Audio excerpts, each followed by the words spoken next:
随着韩国大选年的到来，文在寅这5年来究竟做了哪些工作，又取得了哪些成果？究竟是什么原因将韩国总统这个词塑造成魔幻色彩？韩国的未来又在哪儿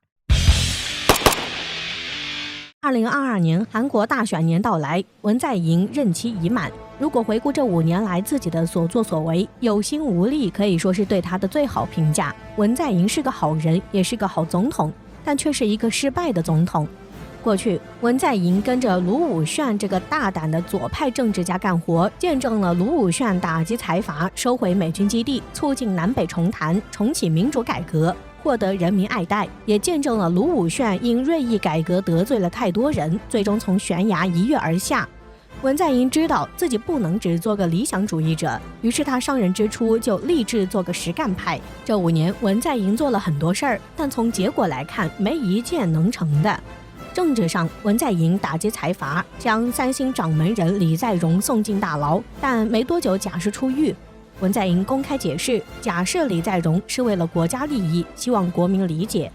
经济上，文在寅推动新南方政策，希望对接中国一带一路，加强与东盟国家联系。结果疫情爆发，韩国经济直接跳水。外交上，文在寅会晤金正恩，南北对话。结果美国将朝鲜列入支持恐怖主义国家名单，朝鲜高调试射导弹，南北谈崩。对美关系上，文在寅延续卢武铉时期签订的条约，坚决收回驻韩美军在首尔的龙山基地。但是在基地收回前夕，首尔市长朴元淳尸体在郊外被发现，最终断定为自杀。我们可以看到，文在寅已经想努力改变现状，但似乎整个国家都在摆烂，改革的阻力实在太大了。那么又是什么原因导致了这种结果呢？外界对于韩国经常有2个评价：伪装成国家的大公司与伪装成国家的殖民地。实际上，这就道出了韩国如今所面临的2大顽疾：财阀、美国。想必文在寅在改革时也能明显感觉到，这2股势力永远让他无法放开手脚，让他喘不过气来。这就和当年的卢武铉一样，而卢武铉的下场也告诉了文在寅，这2股势力他一个都得罪不起。三星可以决定一个普通韩国人从生到死，而美国则能将韩国顶到最激烈的前线，一边是经济与安全，一边是发展与独立。这个问题抛给任何人都是难以抉择的，一旦没处理好，轻则一地鸡毛，重则一命呜呼。这也是这么多年来韩国总统一直是高危职业的原因。更可怕的是，韩国财阀与美国统治者实际上是绑定在一起的。当初美国为了打压日本经济，将半导体技术转移到韩国，帮韩国养成了巨大且畸形的大公司，而这些大公司的实际控股者却在华尔街，这是韩国总统根本无法动摇的。所以总统与财阀的对决注定会失败。在可预见的未来，青瓦台依靠自己的力量来解决这2大顽疾，基本上是不可能的事情。韩国总统唯一能做的便是取得一种平衡，但是美国的亚太再平衡战略让韩国总统连谈价的资格都没有。美国人唯一希望韩国人做的就是听话。最终，文在寅下令特赦前总统朴槿惠，似乎是对自己与现实妥协了。无以往之不见，知来者之可追。2022年大选给了青瓦台一次重新选择的机会。随着下届总统竞选进入了倒计时，很多总统热门竞选人进入到人们的视野，而目前被认为下届总统最热门的人选有3人：韩国京畿道知事李在明与韩国前检察总长尹锡悦。如果没有太大的意外，下届韩国总统将从他们中诞生。李在明作为左派总统候选人，此人延续了文在寅反财阀、反右翼、反美、反日等立场，一向以强硬形象示人。再加上握有执政党的资源，在最新的民调支持率上稍稍领先尹锡悦，但最近他本人爆出的腐败案成为了一颗定时炸弹。而尹锡悦则是保守派代表，为了翻盘，尹锡悦选择另辟蹊径，在诸多政策上批评文在寅，包括文在寅对华积极改善关系。尹锡悦强调加强美韩联盟，以迎合国内的民粹思潮。就现状来看，新一届总统竞争依旧会是左右之争。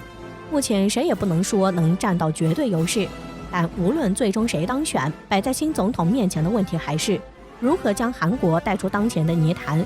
然而，这又回到了一个根源问题上来了。韩国财阀势力的扩张与美国在亚太不断加码，意味着韩国注定选不上一个普京，甚至今后可能连一个卢武铉都选不上来了。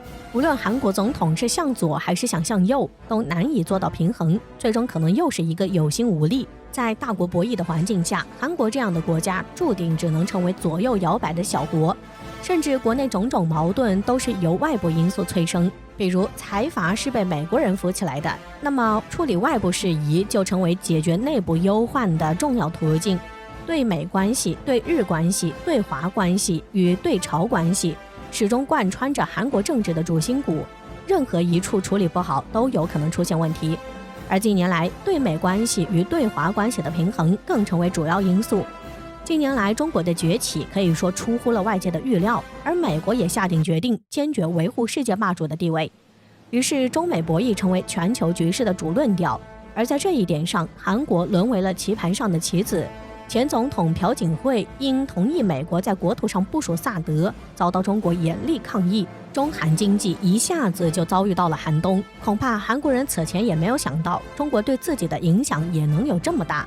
分析称，从经济上讲，韩国正卡着中国经济发展的下一个生态位。日本尚且可以抵抗一阵子，韩国可是马上就要被碾过。一直以来，韩国都是在他国的经济体系内求生存。过去只有美国，现在还有中国。当初韩国从一个一穷二白的国家一跃成为亚洲四小龙，并最终迈入发达国家的门槛，归根结底就在于美国对其的扶持。韩国的地缘决定了它将作为美国亚太战略的最前线。过去是对苏最前线，如今是对华最前线。只要中美博弈不结束，韩国就会被顶在最前面。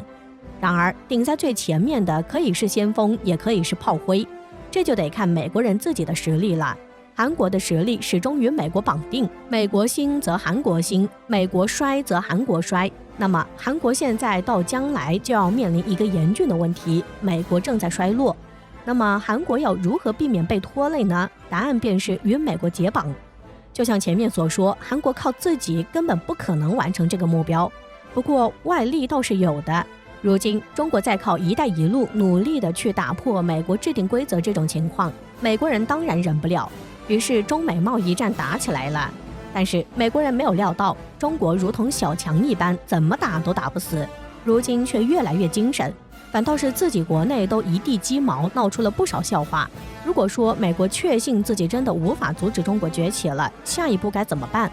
答案便是会从亚太最前线撤回，而这个时候便是韩国摆脱美国控制的最好机遇了。